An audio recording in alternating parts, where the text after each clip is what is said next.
Je sais pas pour vous, mais pour moi, les snacks, c'est important. Que ce soit pour combler un petit creux en fin d'après-midi ou me donner un coup de boost avant ma séance d'entraînement si je m'entraîne en fin de journée, ou le matin quand j'ai des séances à filmer ou en entraînement matinal si j'ai pas le temps de prendre et de digérer un bon petit déjeuner.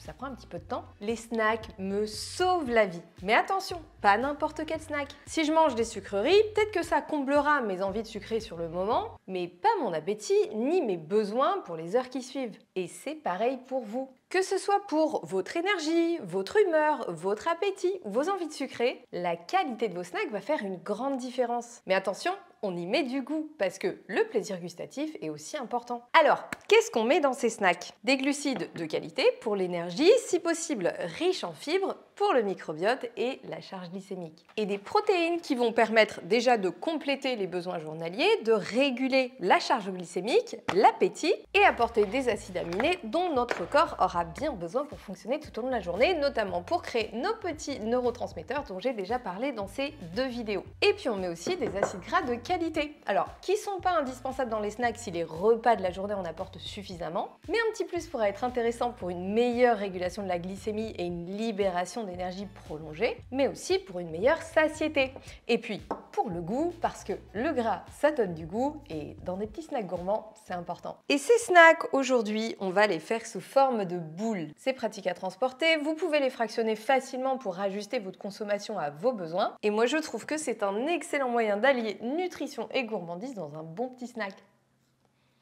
Alors, quelques infos pratiques avant de vous détailler les 4 recettes très gourmandes de boules protéinées qui vous attendent dans cette vidéo. Pour commencer, on va parler d'un ingrédient quasiment indispensable pour la plupart des recettes de boules protéinées, des dattes. Alors les dattes peuvent faire peur parce qu'elles sont sucrées, mais justement là elles vont faire office de sucre naturel avec un gros bon point en plus puisqu'au-delà de leur pouvoir sucrant, elles contiennent aussi des fibres, des micronutriments et elles vont largement contribuer à la bonne texture des boules protéinées. Si néanmoins vous n'aimez pas les dattes, vous pouvez tout à fait les remplacer par des abricots secs, ça fonctionne très bien. Deuxième chose, vous retrouverez souvent des flocons d'avoine. Si vous êtes intolérant, vous pouvez totalement les remplacer par des flocons d'autres céréales. Et pour la farine, vous avez simplement à placer vos flocons dans un blender pour les mixer en farine, ça vous coûtera beaucoup moins cher que de l'acheter déjà prête. Au niveau de la protéine, on va ajouter de la protéine en poudre. Donc moi j'utilise celle de mon partenaire qui est la marque NutriPure, avec qui j'ai décidé de travailler parce que c'est une marque qui propose des produits d'excellente qualité comme cette protéine végétale qui ne contient que 2 ingrédients, de la protéine de pois et de la protéine de riz et qui contient un profil en acides aminés complet. D'ailleurs, si vous vous posez des questions sur la protéine en poudre, j'ai fait un super carrousel dans lequel je réponds notamment à toutes les interrogations sur le sujet. Il est sur mon compte Instagram, donc vraiment n'hésitez pas à aller lire.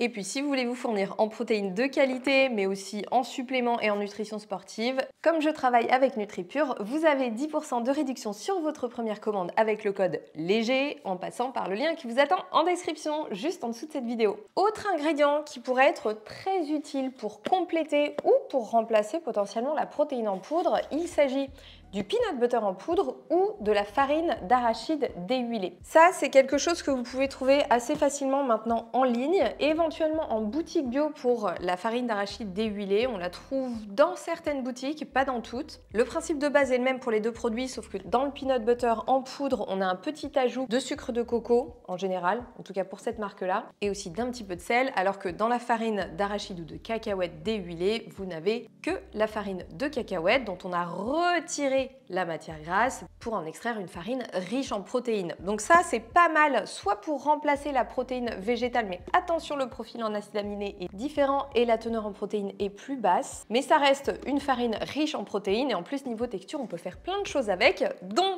des boules protéinées et vous en trouverez justement une recette avec cette farine dans cette vidéo. Je crois qu'on a fait le tour, je vais pas vous détailler tous les ingrédients parce que de toute façon, vous allez les découvrir au fil des recettes et puis le détail des ingrédients vous attend pour chaque recette dans la description de cette vidéo. Recettes qui sont déjà sur Powerhouse parmi les 400 maintenant recettes salées et sucrées, saines et gourmandes qui vous attendent sur la plateforme. Vous avez 5 jours d'essai gratuits sans engagement pour découvrir tout ça. Et pareil, le lien vous attend en description. Moi, j'arrête de parler puisqu'on a des recettes gourmandes qui nous attendent, plutôt qui vous attendent, parce que moi, je vous laisse découvrir tout ça et tester ces petites recettes, vous allez vous régaler.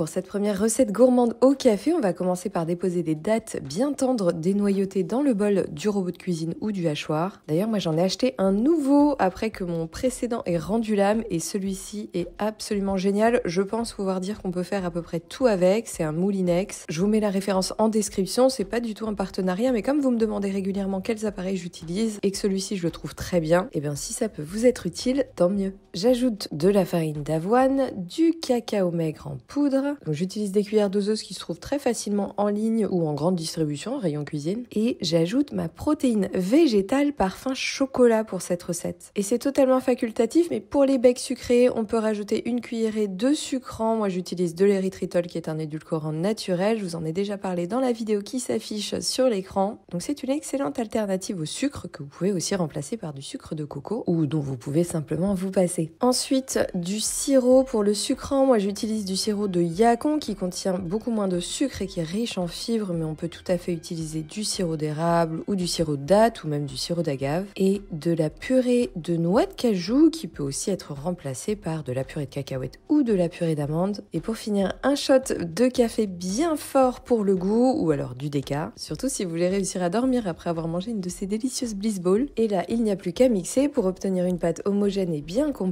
Généralement, ça prend une trentaine de secondes. Selon l'appareil que vous utilisez, vous aurez peut-être besoin de racler un peu les bords pour rabattre la pâte et remixer à nouveau. Et là, on n'a plus qu'à former les petites Bliss Balls. Pour ça, moi, j'utilise une cuillère à glace. Pour doser, c'est super pratique. Alors pour celle-ci, la consistance est assez collante puisqu'il s'agit de boules fudgy, donc vraiment bien fondantes. Donc moi, ce que je vous conseille quand vous les roulez, c'est de vous rincer les mains régulièrement pour que vos mains ne deviennent pas collantes. Donc vous répétez l'opération avec le reste de la pâte pour former une douzaine de boules.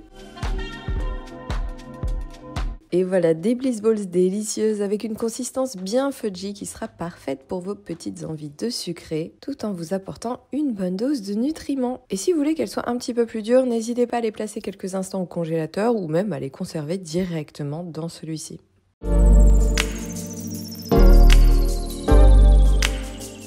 On continue avec un parfum qui a été élu grand favori de mon chéri, les Bliss Balls Matcha Macadamia. Et donc comme leur nom l'indique, on va utiliser des noix de macadamia qui peuvent être bien sûr remplacées par d'autres fruits à coque. On rajoute encore une fois de la farine d'avoine. Et nous, comme on est bec sucré à la maison, j'ajoute encore une fois une cuillerée d'érythritol qui est totalement facultative. Et cette fois-ci, j'utilise de la protéine vanille ou plus précisément de la protéine neutre à laquelle j'ajoute l'arôme naturel de vanille de chez NutriPure. Et bien sûr, comme dans toutes les recettes, une petite pincée de sel et du matcha puisque ce sont des boules au matcha. À cette base, j'ajoute du beurre de noix de cajou qui peut encore une fois être remplacé par un autre beurre de fruits à coque, mais celui-ci est particulièrement crémeux, et du sirop sucrant. Donc là aussi, j'utilise mon sirop de Yacon qui peut être remplacé par un autre sirop de qualité. On ajoute également une cuillère d'arôme vanille et voilà, la base est prête, il n'y a plus qu'à mixer. Ici, on veille bien à ce que les noix soient bien concassées, qu'il n'y ait pas de morceaux trop gros dans la préparation. On vérifie que la pâte soit bien homogène et c'est reparti pour l'atelier pâte à modeler. Il n'y a plus qu'à rouler les Bliss Balls. Alors celles-ci sont beaucoup moins collantes que la recette précédente, donc ça devrait aller plus vite. Attention par contre quand vous roulez vos Bliss Balls à ne pas les écraser en même temps, sinon elles vont se défaire. Donc il faut faire preuve de délicatesse. Et on répète l'opération avec le reste de la pâte pour former encore une fois une douzaine de boules. Et celles-ci sont absolument divines. Vous me direz d'ailleurs en commentaire laquelle de ces 4 recettes est votre préférée. Moi je me tâte encore parce que toutes les 4 sont vraiment très bonnes.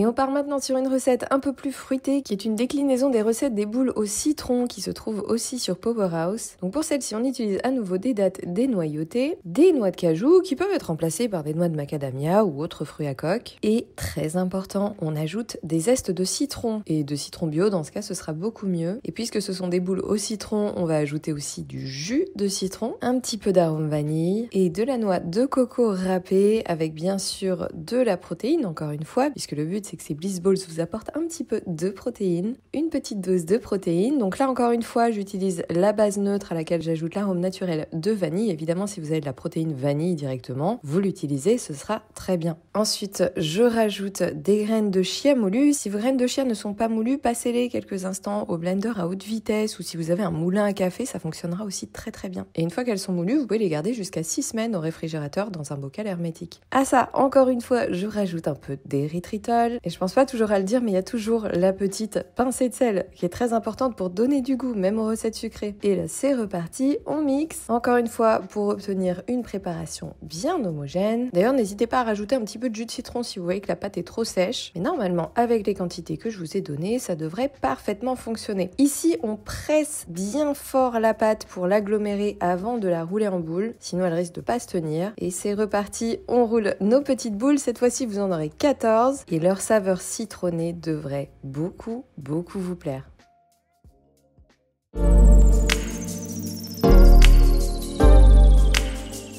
Et pour cette dernière recette façon pâte à cookies, il n'y a pas besoin d'appareil, on peut tout mélanger dans un saladier. Et pour commencer, on va utiliser de la poudre d'amande. Alors moi, j'utilise de la poudre d'amande complète pour davantage de fibres. On rajoute la protéine végétale parfum vanille. Et ici, on va utiliser notre beurre de cacahuète en poudre ou farine d'arachide déhuilée. Et si vous en trouvez pas, je vous ai mis des liens en description pour que vous puissiez commander en ligne. Encore une fois, ce ne sont pas des liens affiliés. Ensuite, encore une fois, c'est totalement facultatif, on peut rajouter un peu de sucrant. Donc moi, je remets une cuillerée d'érythritol.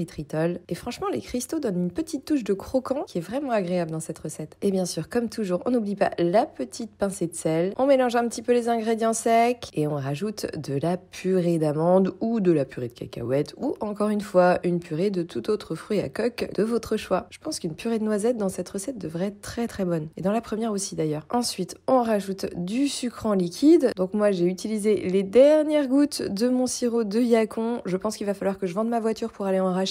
Non, blague à part, ça coûte super cher, mais c'est vrai que nutritionnellement parlant, c'est plutôt pas mal, mais ça reste quand même quelque chose de facultatif. Un bon sirop de date fera parfaitement l'affaire. C'est pas comme si vous en buviez des litres tous les jours. Ensuite, on mélange avec une spatule, et j'avais oublié d'ajouter mon arôme vanille liquide, donc c'est quand même mieux de le faire avant de commencer à mélanger. Donc on mélange bien, et puis selon la texture de la pâte, on peut rajouter un petit peu de lait végétal. Moi, il a fallu que je rajoute 3 cuillères à soupe, c'est la quantité que vous aurez dans la liste des ingrédients qui vous attend en description. Une fois que la pâte est bien homogène, il n'y a plus qu'à rajouter les pépites de chocolat, à bien mélanger à nouveau.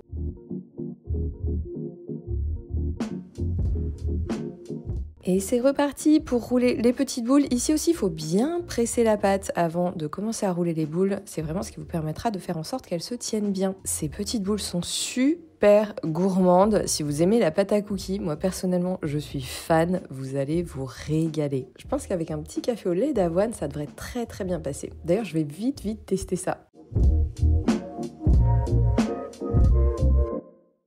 Voilà, j'espère que ces recettes vous plairont. N'hésitez pas à me laisser un petit message en commentaire pour me dire si vous en avez testé ou aussi si vous avez des questions, je serais ravie d'y répondre. Et dernière petite info utile, niveau conservation, ces boules protéinées se conservent jusqu'à 5 jours au réfrigérateur, mais vous pouvez aussi les congeler et ça c'est super pratique parce que du coup vous pouvez les garder plusieurs mois au congélateur et vous servir en fonction de vos besoins au quotidien. Et d'ailleurs moi c'est ce que je vais faire parce que du coup là j'en ai un sacré paquet, même si elles partent très vite. Allez, il est temps pour moi de vous laisser. Je vous retrouve très bientôt dans une prochaine vidéo. D'ailleurs, s'il y a des sujets que vous voudriez que j'aborde ou si vous voulez aussi que je reprenne les séances coachées en temps réel, venez me le dire en commentaire. Et puis si vous n'êtes pas abonné, c'est le moment de le faire. Ça fera plaisir à Doudi et puis moi j'ai encore plein de contenu à vous partager. Allez, régalez-vous bien, je vous fais de gros bisous et je vous dis à la prochaine.